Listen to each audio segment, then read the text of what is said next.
So hello everyone, and we now have our next presenter here.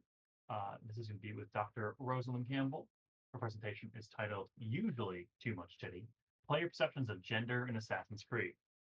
Dr. Roselyn Campbell is a bioarchaeologist and Egyptologist specializing in bioarchaeological and anthropological studies of state-sanctioned violence in the past, as well as evidence for cancer in ancient human remains.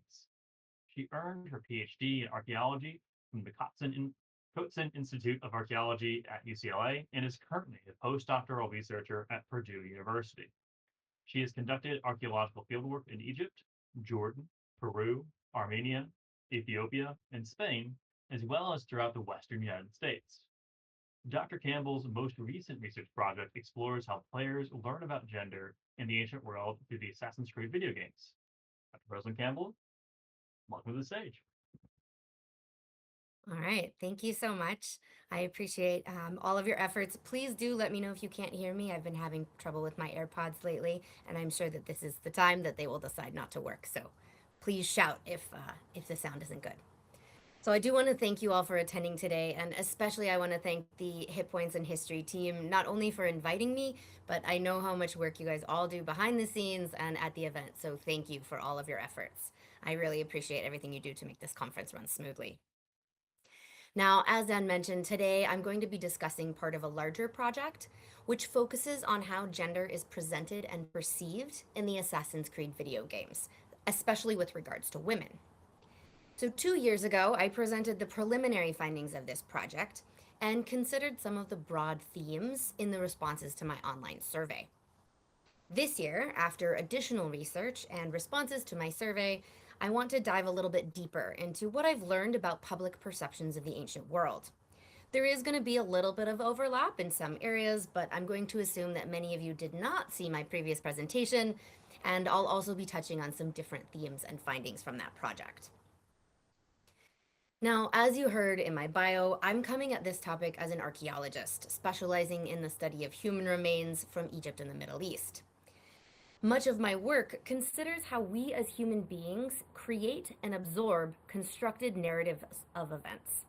In other words, I consider how people in the ancient world gave events and practices meaning, and also how we as scholars and consumers, thousands of years later, are influenced by the biases of the past as well as by our own preconceived ideas.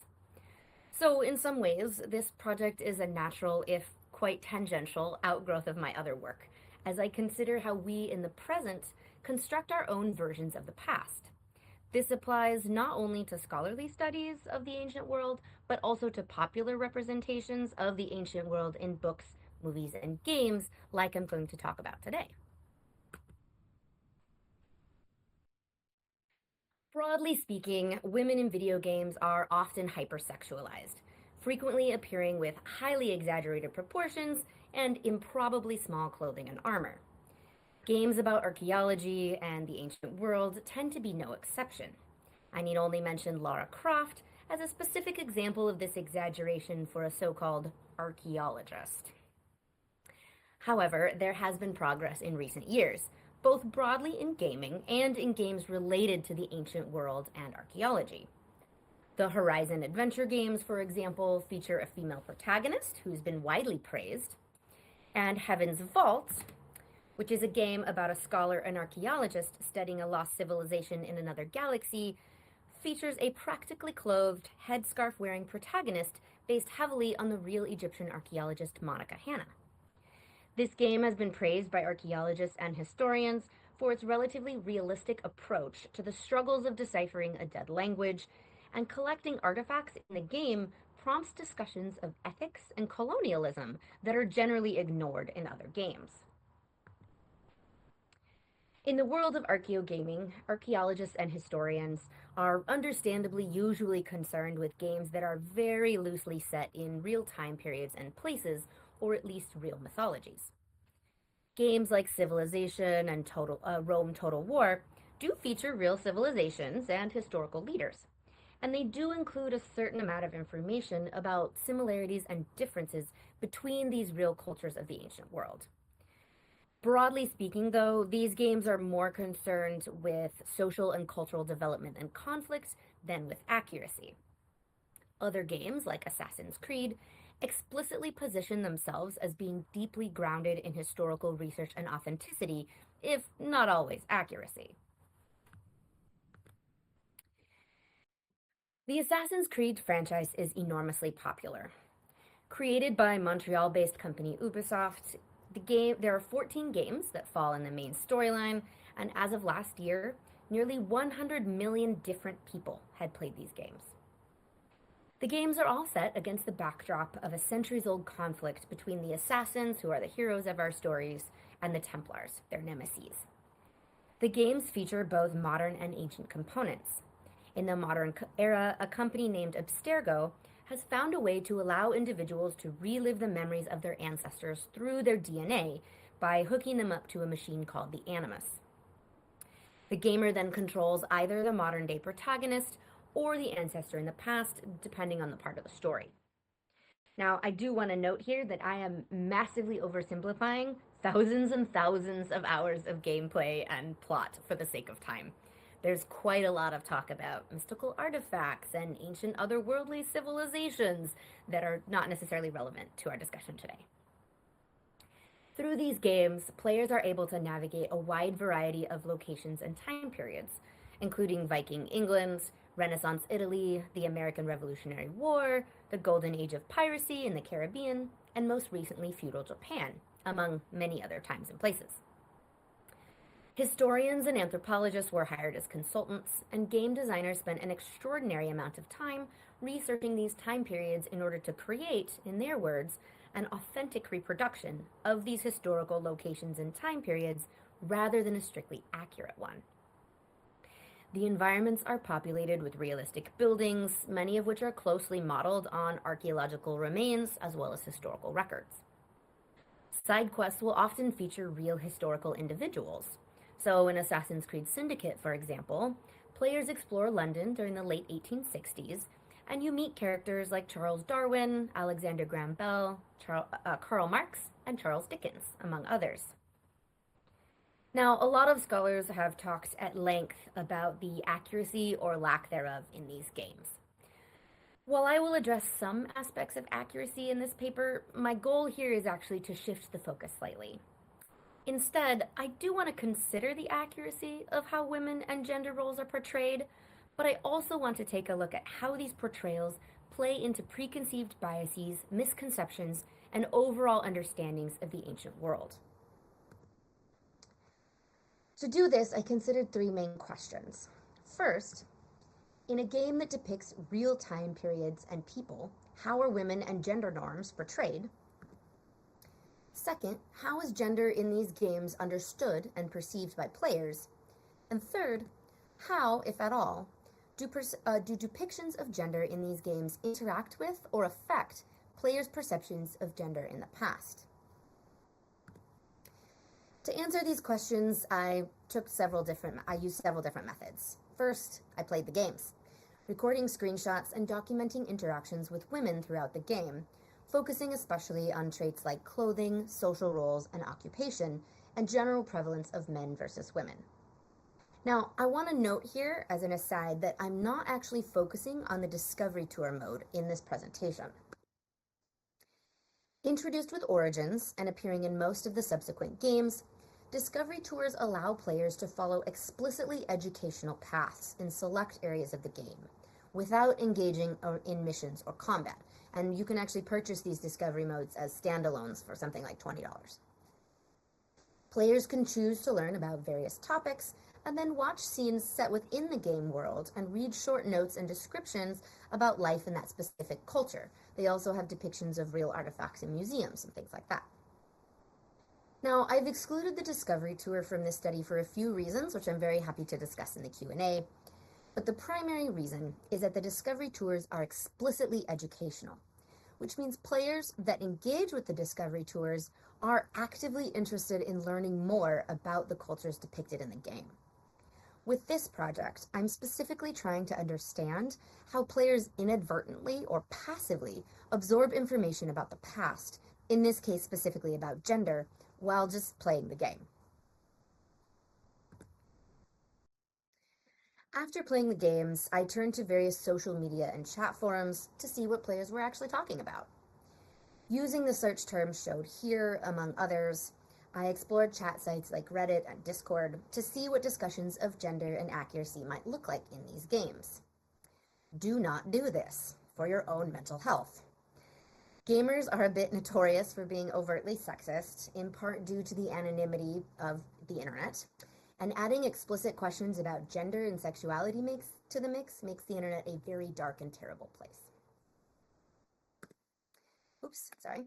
The third step in this study was the creation and dissemination of an anonymous online survey about these games.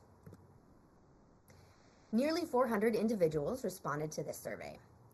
The survey started with basic demographic questions and then moved to broader considerations about player preferences and opinions about gender and accuracy in each of these games.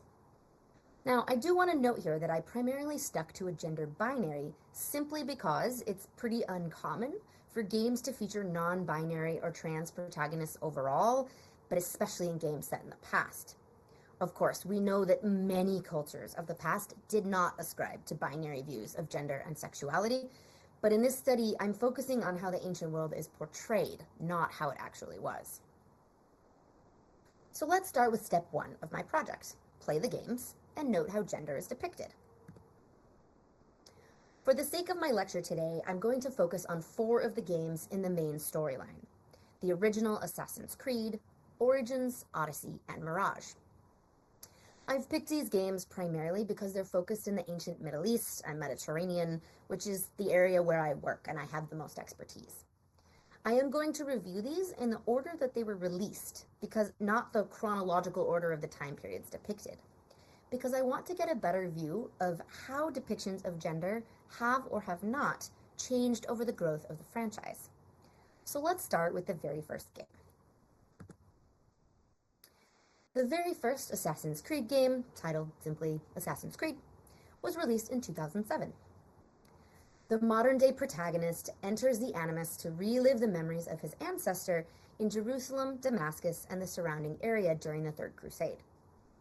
Archaeological and historical knowledge of real buildings was used to create in-game structures like watchtowers and fortifications as a way for players to survey the surrounding landscape. At the most basic level of gender representation, the player encounters very few women as gameplay progresses. A few women wander around as non-speaking NPCs or non-player characters, or as faceless temple dancers, as you can see here. Side quests and speaking roles are almost exclusively reserved for male characters, although later in the game, the protagonist encounters a Templar woman named Maria Thorpe, who plays a significant role in the overarching story of the assassins and their lineage. If we look to history and archaeology, this heavily male-dominated culture is not entirely accurate. It is true that men did dominate the combat elements of the Crusades, but there's also evidence for women supporting soldiers, handling ammunition, tending to livestock, both in military camps and in towns of the region, and accompanying their husbands on crusades and even occasionally into battle. There's even evidence for some female leaders in Jerusalem at this time. The next game to be set in the Near East was Origins, released in 2017. Set at the end of the Ptolemaic period, while the famous Cleopatra VII is struggling to maintain Egypt's power in the broader Mediterranean, the game is primarily played as Bayek, although there are a handful of predetermined quests that are played as his wife, Aya. It's worth noting that Aya is frequently regarded as the better and more interesting character, and according to rumors, she was originally intended to be the sole protagonist, but game executives felt that a woman-led game wouldn't sell, so Bayek became the main protagonist, even though Aya ends up being far more influential for the eventual development of the Order of the Assassins. In Origins, we see women of various social classes alongside men, farming, haggling at the market, cooking, making beer, attending the queen, and generally just going about their lives in roles that are more or less in line with what we know about Egyptian society. Women of ancient Egypt participated in industry, could own property, and initiate divorce. In-game, we do still see some gender differences in clothing, with women tending to wear slightly less clothing in general than men. You see a lot of these interesting crop tops we have going on here. But overall, it's a more accurate representation of gender roles than in some of the earlier games. As is often the case with these games, the player interacts with important figures from real life, the most obvious and notable of which in this game is Cleopatra VII. Cleopatra features prominently in the game. On the one hand, she's depicted as cunning and powerful, a clever politician who has overcome great odds and will stop at nothing to keep her position of power as ruler of Egypt. However, she is also depicted as decadent, promiscuous, and ruthless. At a lavish party, Cleopatra demands that an attendant bring her her opium pipe and declares that she will sleep with anyone as long as they agree to be executed in the morning. Now, to be fair, I'll point out that in the game everyone laughs a bit, and this is sort of implied that the offer is more of a joke and a demonstration of excess rather than a real offer. However, the clear implication that we as gamers or protagonists are supposed to understand is that Cleopatra is powerful, but given to vice and excess. When she learns that some priests have betrayed her, she orders them boiled to death inside a bronze bull, a punishment that may occasionally have been practiced in the broader Middle East, but for which we have no evidence in Egypt. She eventually betrays our protagonist, sorry, spoiler alert, thus revealing herself to be untrustworthy and unscrupulous, as well as cruel. Now, we could easily spend all day, in fact all week, discussing inaccuracies and historical anachronisms just related to Cleopatra, but that's been done elsewhere by many other authors. The main point that I want to emphasize here is that the relatively shallow in-game depiction of Cleopatra relies heavily on unflattering and heavily biased contemporary Roman accounts, which depicted Cleopatra as selfish, power-hungry, and promiscuous. This portrayal has largely been refuted, or at least seriously complicated, by modern scholarship. Assassin's Creed Odyssey is actually set about 4 centuries before Origins, but was released about a year later. It's the first in the franchise to offer a choice of a male, Alexios, or female, Cassandra, protagonist for the entire game. The game incited strong reactions to the protagonist's choice for a variety of reasons. Ubisoft stated sometime after the game's release that Cassandra was the canon character in the game's lore, but it is Alexios who features on the game's cover and in all of the original promotional materials. They rectified this later, but all of the original materials featured Alexios. This choice, again, was apparently made by high-level executives who felt that a woman on the cover of a stealth and action game wouldn't sell. Like Origins, the women of Odyssey inhabit a variety of roles and social classes, and generally are a more accurate reflection of how women lived during this time. Interestingly, one of the chief complaints by players is that a woman, like Cassandra, would not have been a warrior in Greece at this time or ever. Now, it's true that we don't have evidence of female warriors during this specific time period, but we absolutely have evidence of female warriors from a variety of time periods in this region, and the Greeks would certainly have been aware of the presence of female warriors during the time in which the game is set. One of the aspects of Odyssey that has generated a great deal of comment is the option to romance same or opposite sex partners in the game. These options are the same, regardless of whether the gamer plays as Cassandra or Alexios, and the player's choices don't impact the main storyline. Some players lauded this as a step forward in depictions of same-sex or bisexual relationships, which certainly occurred not just in the ancient world, but specifically in Greece. Other players, however, have pointed out that this hardly counts as representation or even accuracy if gender is treated as completely irrelevant in a society that certainly did have certain gender norms.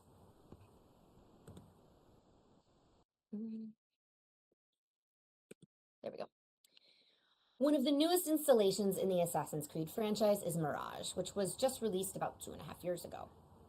Set in 9th century Baghdad, players explore this city, as well as smaller towns, fortresses, and nearby settlements.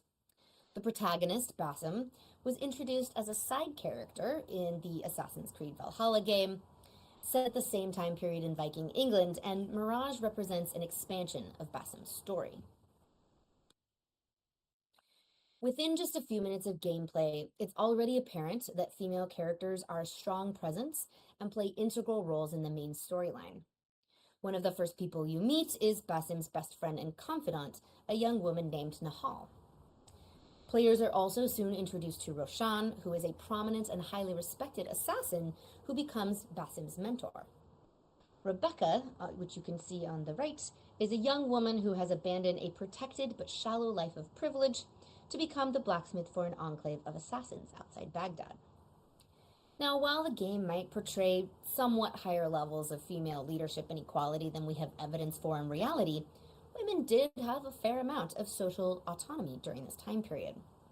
Lower status women engaged in agriculture as well as certain trades, and women did have some level of agency, being able to divorce their husbands for a variety of reasons and maintain some level of autonomy.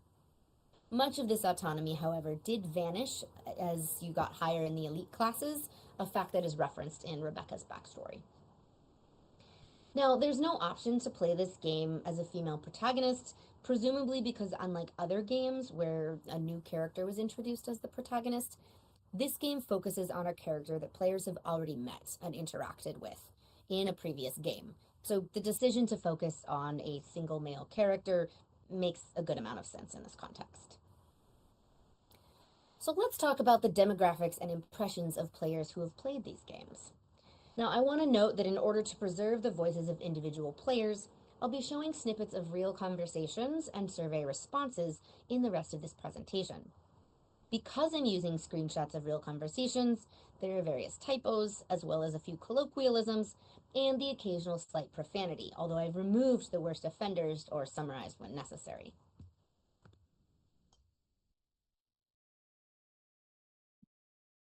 Of the 384 respondents to the original survey, 205 identified as female, 205 as male, 146 as female, 27 as non-binary, 3 as other, and 3 preferred not to say.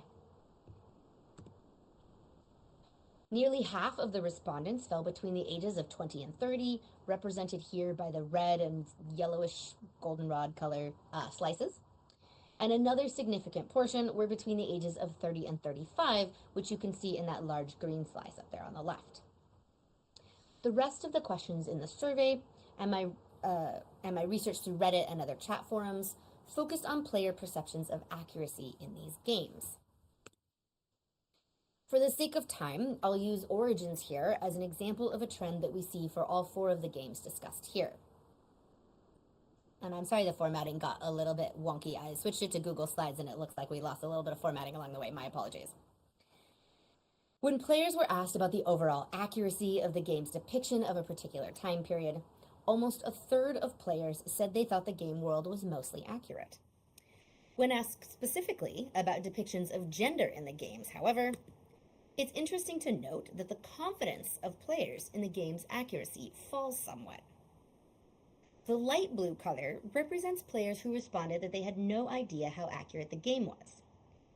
I would suggest that the fact that these players suggested they had no idea, rather than that they didn't care, which is the pink bar farther on the right, we might surmise that even if players aren't going out and researching how accurate these games are, it may be something they've thought about, even if only while taking this survey. And this is actually a trend that holds true for all of the Assassin's Creed games that I included in the survey, not just the 4 here. Far fewer players said they didn't care about accuracy than I had expected.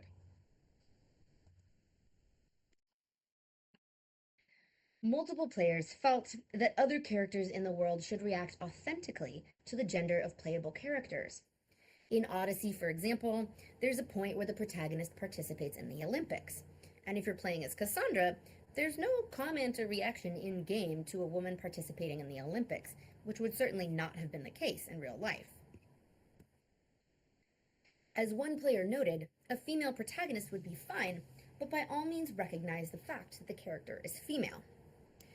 Now, on the one hand, this is a salient observation. While gender norms vary considerably across time and cultures, gender roles exist and matter and have, to some degree, more or less always been present. On the other hand, this comment is also representative of the problematic but widespread assumption that all or almost all ancient cultures had rigid, binary gender norms that restricted women to the domestic sphere. It is certainly the case that many ancient cultures were quite patriarchal, but it's also the case that many cultures, including those portrayed in these games, afforded women social and economic agency. And in some cases, women could and did take active roles in leadership and politics. I also want to emphasize an important nuance here, which is that while all cultures have some form of gender norm, that does not mean that such forms are either rigid or binary. This applies both to modern cultures and to cultures of the past. With regard to NPCs, players were asked if there was anything they'd specifically noticed about the way that gender was depicted. On the one hand, multiple respondents noted that women appeared to be over-sexualized, with unnecessary cleavage or skin showing, which is how I got the title of this presentation. The one respondent also noted that the men, and specifically Bayek in Origins, did not escape this treatment either. Other respondents noted that the women in the newer games of the franchise were far less sexualized, not only than in other games, but than in the games earlier in this same franchise. So you think about the faceless women we had in the original Assassin's Creed, and then some of the women I've shown you from the later games. Some players noted that in later games like Origins and Odyssey, female NPCs tended to appear more frequently than men in domestic activities, but that the tasks women performed generally felt accurate or at least authentic to the time period. Now, I've barely touched on the amount of data that I got from this survey. I thought I was going to get about 50 to 100 respondents, so 400 was far more than I anticipated. But in my remaining time, I want to talk a little bit about why this matters. As a colleague asked me recently, why should we even care about how games that are designed for entertainment rather than accuracy portray the ancient world? I think it's important to remember that on a practical level, people like these games. Many players online indicated that Assassin's Creed ignited or encouraged their interest in learning about the past. Even if they don't expect complete accuracy, players are still being exposed to an interpretation of life in the ancient world. If we use Origins as an example again, when asked to characterize their knowledge of the time periods depicted in these games, almost all players of Origins indicated that they knew at least a little bit about the time period. And over half of the respondents said they could detect inaccuracies on their own.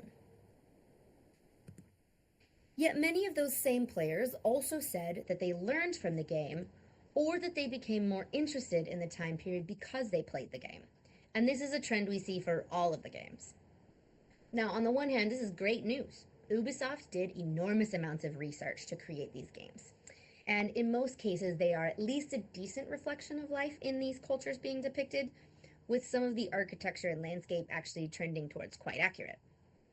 On the other hand, as we've discussed, there are also plenty of inaccuracies in these games, so what exactly are players learning? And if they're inspired to learn more, where are they going to find that information?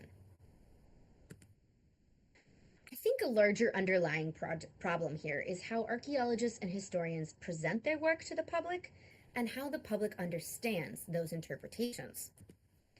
If we return to Cleopatra in Origins, you can see that players had a wide variety of reactions to the in-game depiction of this powerful ruler. Game developers perpetuated Roman propaganda by portraying Cleopatra in this negative light, but many players assumed that this portrayal was accurate, or even, according to some players, a more sanitized and restrained version of the woman herself. Multiple comments, like these you see here, indicated that players believe we cannot assess accuracy or inaccuracy in the past. This, to me, is a reminder that as archaeologists, historians, scholars, our research may feel opaque to public audiences, who often get little to no explanation of how we know what we know and how confident we are in our interpretations of the past. In response to my colleague's question about why this even matters then, I would argue that it matters because, unlike other forms of media, like movies, people who play these specific Assassin's Creed games do believe they're getting some level of accuracy. The games market themselves as being based in extensive historical and archaeological research. Their tagline is "History is our playground." Instead of critiquing the accuracy of the plants and buildings, or even the presence of women in historically male roles, I would argue that it might be more productive to focus on why certain choices are made, how those choices and portrayals are perceived, and what that tells us about our understanding of the ancient world. The game worlds and player perceptions of these worlds are influenced by preconceived biases about how people interacted in the past and how ancient societies managed gender roles. Instead of talking about how inaccurate the depiction of Cleopatra is, for example, maybe a more useful conversation would be why, despite hundreds of hours of research, the game developers chose to recreate a negative, highly biased account of a powerful female ruler, when that account has been largely discredited for years. And why do so many players feel that the in-game Cleopatra was an accurate depiction of this powerful female leader, when scholars have known for years that this interpretation is deeply biased and flawed? More broadly, how can we as archaeologists, historians, and archaeogamers do a better job of explaining how we know what we know and helping the public to critically examine evidence for life in the past? Thank you all so much for coming, and I look forward to your questions.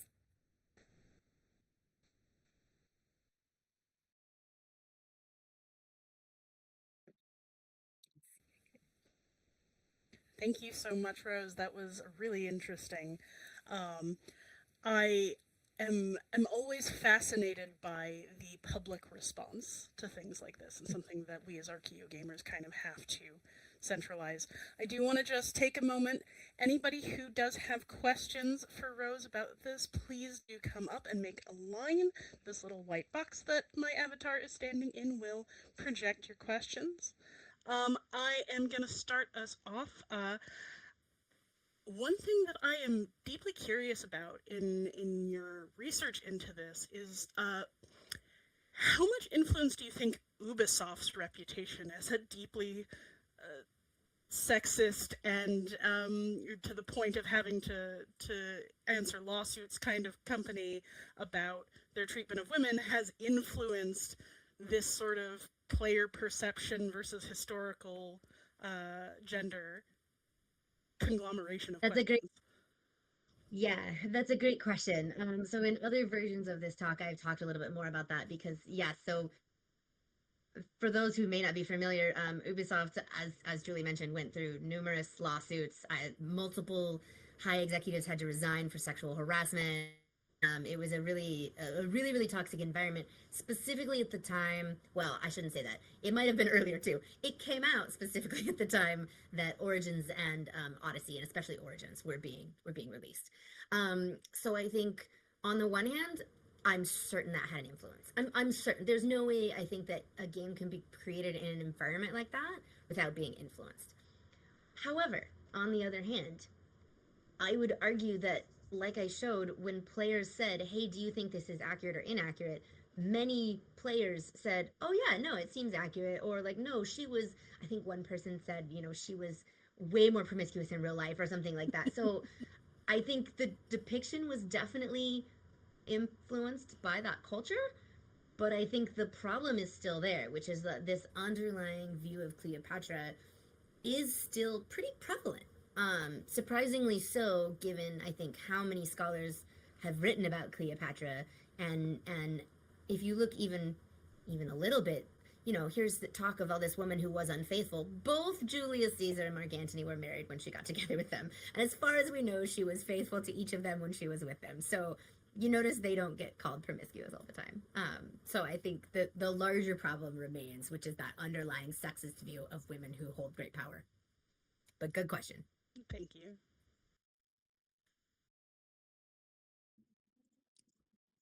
Other questions? Okay. Can you hear me? I can. Okay, excellent. I am curious to know if you were able to get any feedback on how people felt about Assassin's Creed Shadows. I covered that game for History and Games, and let me tell you, people had opinions about Yasuke and Nae.